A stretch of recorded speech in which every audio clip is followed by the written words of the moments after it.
हामी कहाँ गएको रे? पशुपतिमा कार्यक्रम गरेको थियो, त्यहाँ सामान छ।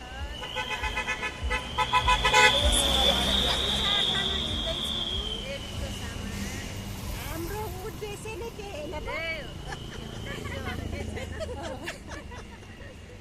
देवीको सामान ल्याउने। हामी आउने अहिले भनेर चाहिँ कार्यक्रम गर्न खुब कन्सेप्ट छ। अब फेरि गर्नुपर्छ। फेरि गर्नुपर्छ। अब सेलाउनु हुँदैन हामी। कति रमाइलो भयो, कति आनन्द आयो। पुरै नै। अब फेरि बोलाउनुपर्छ छिट्टै।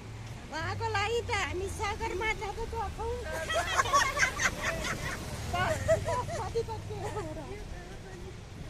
बोलाउनु पर्छ छिटो छिटो। हजुर महिनामा त सकिँदैन 1 वर्षभित्रै अब सकेसम्म छिटै गरौँ न, बोलाउँ न। उहाँहरूले यो बुढीमा